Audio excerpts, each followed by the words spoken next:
नाही तर आईच्या सोबत मी जागून काढतो आणि आईला झोपवत असतो. या सर्व गोष्टी मी ऐकून घेतल्या. तू जेवू घातलास आईला, तू सर्वच काही केलंयस. पण आईनं जे तुला स्तनपान केलंय ना, ते स्तनपानाचा उपकार तू कशाने फेडू शकत नाहीस. का तर बाहेर निघता रक्त दुग्ध झाले, बाळगुरु बोधी येले बापूजीशी, नाही का. एरवीच खाल्लेले भाकरीचं दूध होत नाही म्हण. त्या भाकरीचं, आपण खाल्लेल्या भाकरीचं पहिलं रक्त होतंय आणि त्या रक्ताचं दूध होऊन बाहेर येत असते म्हणे. बापूजी महाराज सांगतात काय उपकार असेल त्या मायबापाचा. आणि म्हणून महाराज त्या ठिकाणी माय सांगू लागलेत, अनुसया माय, मी माईचं कुठल्याही प्रकारचं काम, माईचं कर्तव्य काही कुठल्या प्रकारचं मी निभवलो नाही. म्हणून तुम्ही आता मात्र गुप्त न राहता तुम्ही आता प्रगट व्हा. त्यावेळेस मात्र गुप्त असणारे दत्त महाराज मग तो निर्विकार निर्गुण स्वरूप धरिला से सगुण.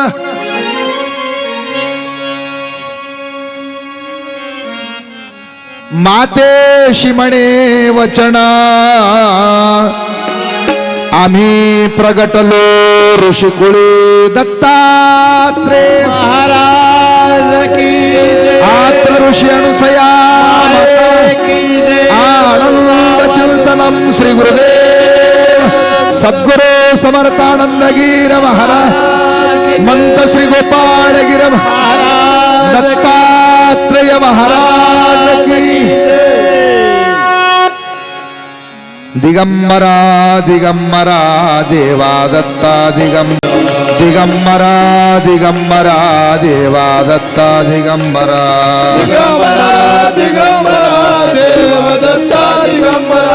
देवदत्त दिगंबरा जय गुरुदत्ता दिगंबरा जय गुरुदत्ता दिगंबरा. जय गुरुदत्ता दिगंबरा ओ जय गुरुदत्ता दिगंबरा. जय गुरुदत्ता दिगंबरा हो जय गुरुदत्ता दिगंबरा. दिगंबरा दिगंबरा देवदत्त दिगंबरा.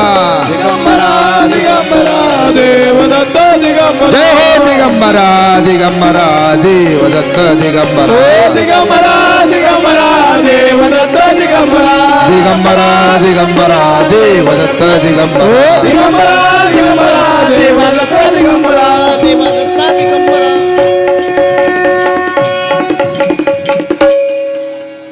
निर्गुण असणारे दत्त महाराज मार्गशीर्ष मास चतुर्दशी तिथी रोहिणी नक्षत्र, काही ग्रंथामध्ये बुधवार सांगितलंय, काही ग्रंथात रविवार सांगितलंय.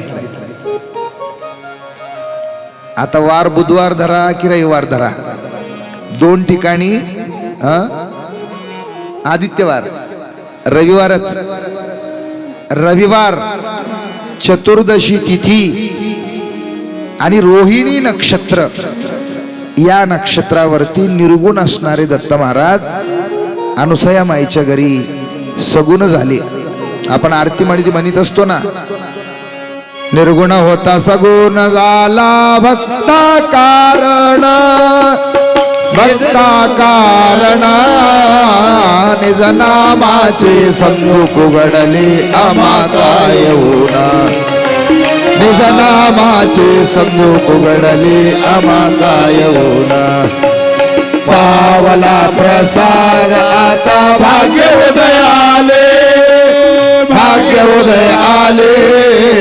सद्गुरु स्वामीने माया विरहित केले, सद्गुरु स्वामीने माया विरहित केले.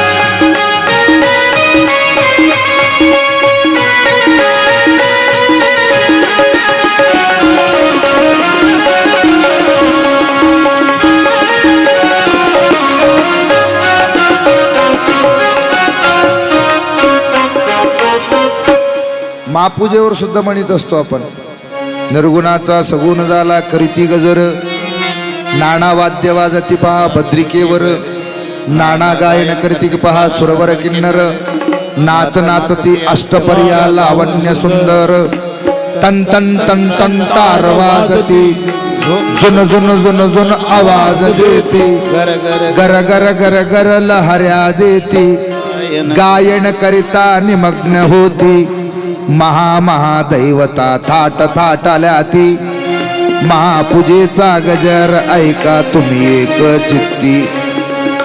म्हणजे का महाराज,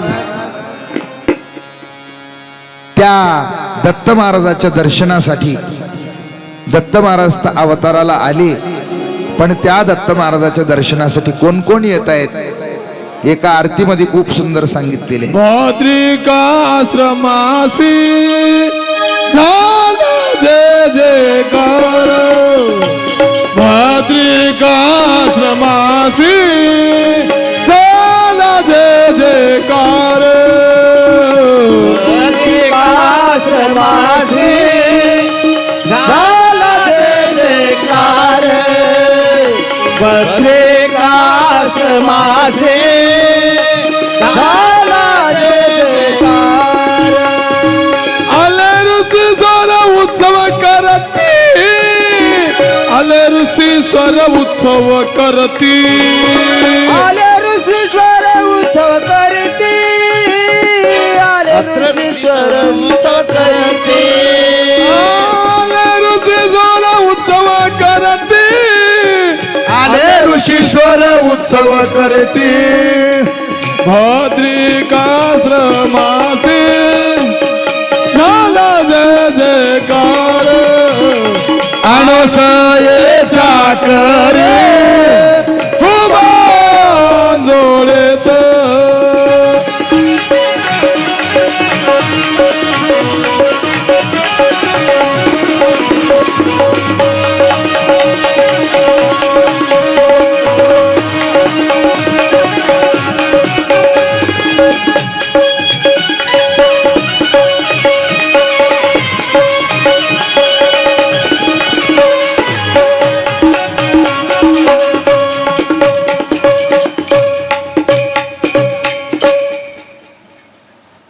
बाळक्रीडा ग्रंथा रामविजय ग्रंथामध्येच सांगितलेले महाराज, अद्यापि ध्येयांद्री पर्वती देवाचे भार उतरती, सकळ ब्रह्मांडाच्या दैवता धावती, अवधूत मूर्ती पहावया, घेता दत्ताचे दर्शन, मग दैवताशी सामर्थ्य चढे पूर्ण, मग होती इतराशी प्रसन्न वरदान द्यावया. रामविजय प्रत्येक श्रावणामध्ये प्रत्येक गावात लावलेले असते, पण या असे ओव्या आले की ते सांगणार काय म्हणते, जाऊ द्या समोरचं घ्या समोरचं घ्या. ते ओव्यात लक्षात येत नाही किंवा ते ओव्या डाचतात, ते ओव्या सांगू वाटत नाही. का तर पूर्वीपासून आमच्या समाजाला खरं चरित्रच कळू दिलं नाही ह्या समाजानं. गुरु हे गुरुचा अवतार हे फक्त दत्त महाराजांचाच आहे. गुरुचा ही गुरु दत्तात्रय परमगुरु तयाचा अंगीकारू माझा हृदयी प्रगटला. सगुणाचे ऐल तिरी निर्गुणाचे पैल तिरी उभी आहे माझी गुरु माऊली माऊली उभी आहे माझी गुरु माऊली माऊली उभे आहे माझे गुरु माऊली माऊली, उभे आहे माझे गुरु माऊली. भक्तांचा भाव भावाचाच देव, भक्तांचा भाव भावाचाच देव, देवांचाही देव गुरु माऊली उभी आहे माझी गुरु माऊली माऊली उभी आहे माझी गुरु माऊली माऊली उभी आहे माझी गुरु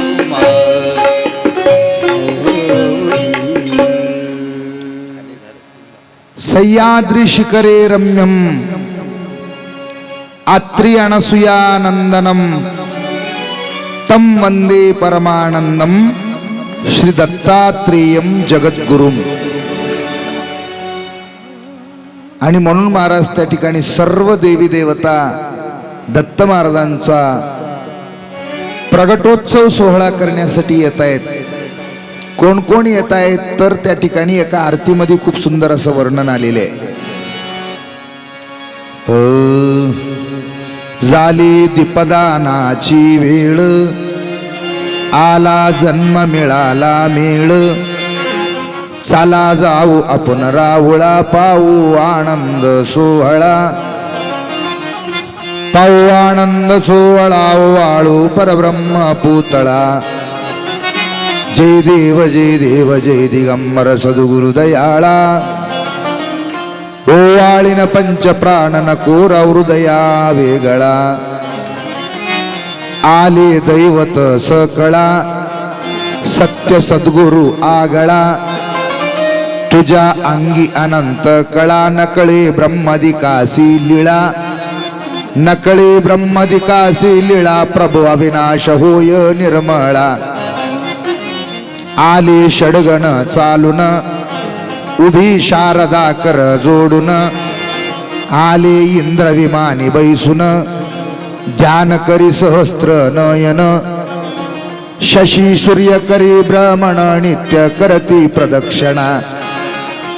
सत्यलोकी चतुरानन सत्य सावित्री सहित शरण वैकुंठी विष्णू तो जान आले गरुडावर बैसून कैलाशी त्रिनयन आले नंदीवर स्वार होऊन. जय देव जय देव जय दिगंबर सद्गुरु दयाळा ओवाळीन पंच प्राणन कोरा हृदया वेगळा. शेषशाही नारायण आले शेषावर बैसून अष्टभैरव कर जोडून करती कोतवाल अष्ट कोण आले विश्व ब्रह्म शरण आदि माया जाडी आसन. जय देव जय दिगंबर सद्गुरु दयाळा ओवाळीन पंच प्राणन कोर हृदया वेगळा. चक्रधर करी ध्यान वारंवार होय शरण आले अवतार पंचजन करीती साष्टांग नमन. दाई अवतार आले चालून अनन्य येती लोटांगण आले अवतार 14 जन नित्य करती गुरुचे ध्यान आले अवतार 14 जन नित्य करती गुरुचे ध्यान. अखया वंदित से चरण नित्य करा नामस्मरण. जय देव जय दिगंबर सद्गुरु दयाळा ओवाळीन पंच प्राणन कोरा हृदया वेगळा. त्या ठिकाणी अखया कविनी म्हणजे दत्त संप्रदायामध्ये पूर्वी दत्त महाराजांचे प्रथम शिष्य झालेले हे पहिले सर्व राजच होते. पहिल्या सुरुवातीला दत्त महाराजांचे शिष्य कोण झाले? राज लोक, राजा यदू, राजा दलादन. आता हे आपण जे ग्रंथ ऐकायला लागलो हे ग्रंथ दत्त महाराजांनी दलादनाला सांगितलेले, राजा दलादनाला सांगितलेले. जास्त परज्ञान राजा दलादनालाच दत्त महाराजांनी सांगितले. प्रथमतः दत्त महाराजांच्या सेवेमध्ये राजलोकच होते आणि म्हणून त्या ठिकाणी महाराज सर्वही देवी देवता त्या दत्त महाराजाच्या दर्शनाला येत आहेत. आता जे काही देवता येत आहेत त्या सर्वांचं नाव मी तुम्हाला सांगितलंय. चित्र विचित्र चित्रांगदांतळयाचे दैवत इंद्र चंद्र सुरवरगण स्वर्गी समवेत ब्रह्मा विष्णू रुद्र त्रिगुण आले शक्तिवेत्त क्षीरसागरी शेषपलंगी लक्ष्मी समवेत दन दन दन दन नवत वाजती, खन खन खन खन टाळ वाजती, घन घन घन घन घंटे वाजती, बम बम बम बम शंख वाजती, हा नाद जाय त्रिभुवनी, तेव्हा गरजे एक क्षिती, महापूजेचा गजर ऐका तुम्ही एकचिती. या सर्वही देवदेवता आपापले स्वस्थळ सोडलेले आहेत आणि ते बद्रिकाश्रमाच्या दिशेने निघालेले आहेत. आणि बद्रिकाश्रमात येऊन ते सर्वजण पोहोचलेले आहेत. आपल्याला उद्याच्या चरित्रेमध्ये दत्त महाराजांच्या उपस्थितीमध्ये 1.25 खंडी तांदूळ आणि 128 श्रीफळाची आनंद दत्त महापूजा. स्वतः अत्र ऋषी अनुसया माय ते महापूजा आचार्य म्हणून ते स्वतः मांडणी करतील आणि सर्वही देवी देवता त्या ठिकाणी महापूजेवर उपस्थित असतील. आणि सर्वही ऋषीमुनी, आता ऋषीमुनींचे मी तुम्हाला नावं सांगितले नाहीत, बरेच काही ऋषींचे नावं सांगितलेत. ते कोण्या कोण्या गावावरून ऋषी निघालेले आहेत ते सर्वांचे नाव आहेत. ते नावं काय आपल्याला सांगता येणार नाहीत. तरी पण उद्या सर्व ऋषीमुनी आणि सर्व देवी देवता महापूजेचा सोहळा करण्यासाठी आणि जेवण करण्यासाठी अत्र ऋषी अनुसया मातेच्या घरी भोजन करण्यासाठी. का तर सज्जनागरचे अन्न बळीच घ्यावा मागून, नाही तरी आपण जीवन तरी मागावे. सज्जनाचं घरचं अन्न बळ मागून खावं म्हणून, आणि नाही तिथं जेवायला मिळालं. बरेच सज्जन गरीबच राहतात. हा, माणूस चांगले मोठे मोठे बंगले बांधायसाठी किंवा लवकरात लवकर श्रीमंत होण्यासाठी काळे 2 नंबरचे धंदे करावे लागतात. तोपर्यंत गाड्यान गोड्यान वगैरे वगैरे वगैरे होऊ शकत नाही. हा, अधोगतीचे लक्षण केले की माणूस लवकर मोठा होते, नाही का? हा, सज्जन हे गरीबच असतात. हा, म्हणूनच लक्षात आलं म्हणून सांगून जातो महाराज, सज्जन कसे गरीब असतात. हा, 2-3 माळकरी माणसं कापसाचे पैसे आणायसाठी गेले होते आडत्याकडे. ते तुमच्याकडे आडते नाहीत वाटते. आमच्या इकडे आडते राहतात मैशाला. ते कापूस नेऊन टाकावं लागतंय, ते आडती पुन्हा पैसे देतात. ते आडत्याकडे पैसे आणायला गेले, तेवढ्याकडे लाख रुपये होते. ते लाख रुपये होते आणि ते लाख रुपये घेऊन निघाले. अर्ध्यात आल्याच्या नंतर योगायोगानं अंधार पडला. त्यात एक जे होतं ते अडभंगनाथ होतं. जरा सांगितलेलं अजिबात ऐकायचं नाही, त्याचं नाव अडभंगनाथ.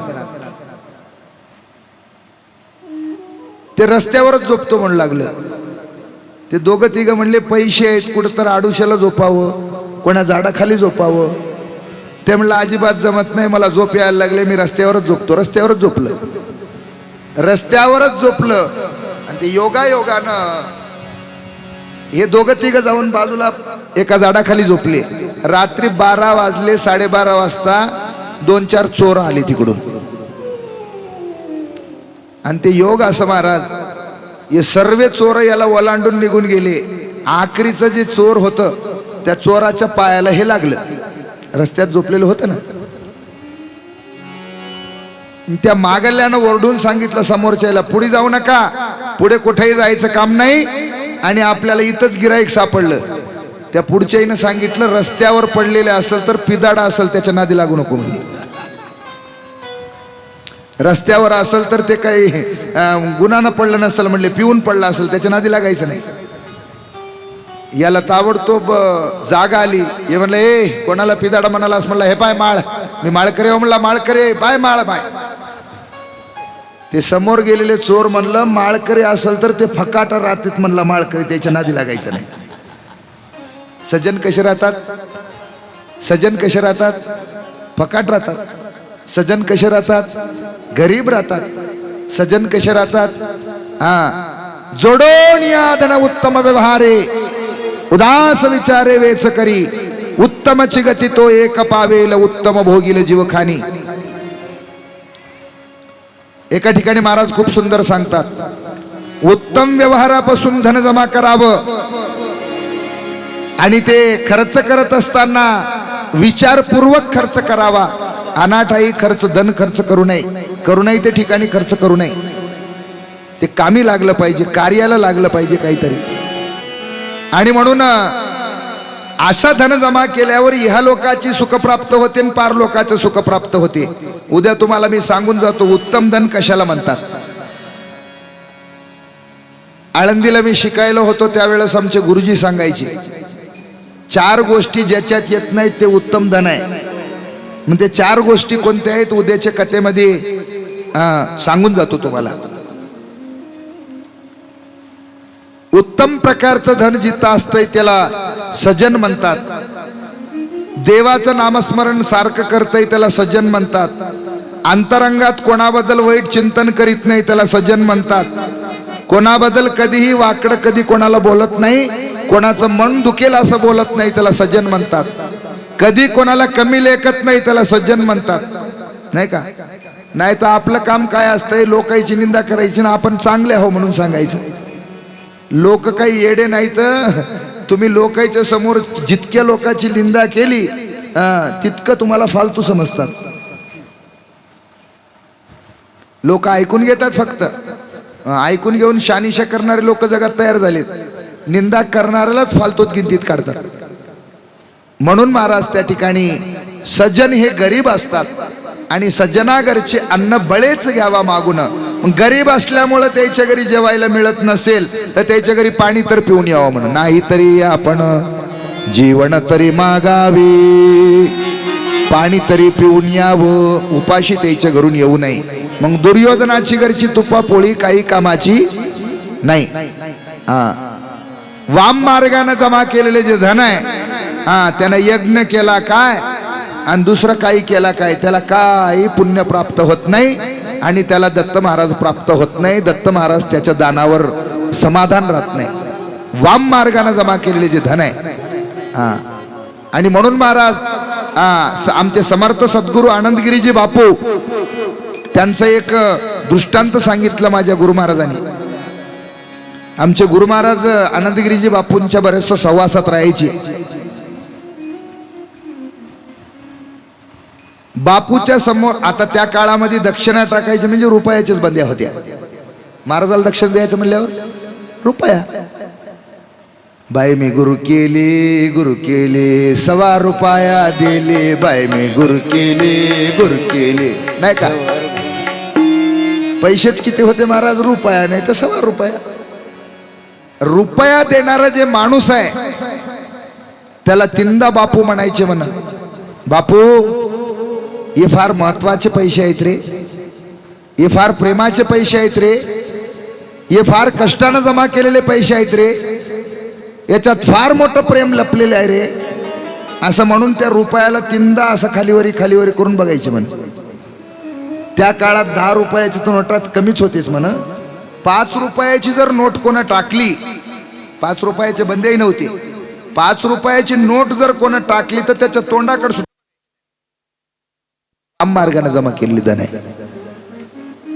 आणि म्हणून महाराज त्या ठिकाणी सर्व देवे देवता अत्र ऋषी अनुसया मातेच्या घरी आलेले आहेत आणि सर्वांसाठी उद्या स्वयंपाक तयार होईल. ते स्वयंपाक कोण करणार आहेत, वाढणार कोण आहेत आणि तिथं पत्रवाळ्या कोण उचलणार आहेत, तिथं आसनपट्ट्या कोण घालणार आहेत, कोण गंध लावणार आहे, कोण तिथं गेल्याच्या नंतर स्वागत करणार आहे, या सर्वांचे नाव त्या ठिकाणी उद्या आपल्याला उद्याच्या कथेमध्ये ऐकायला मिळेल.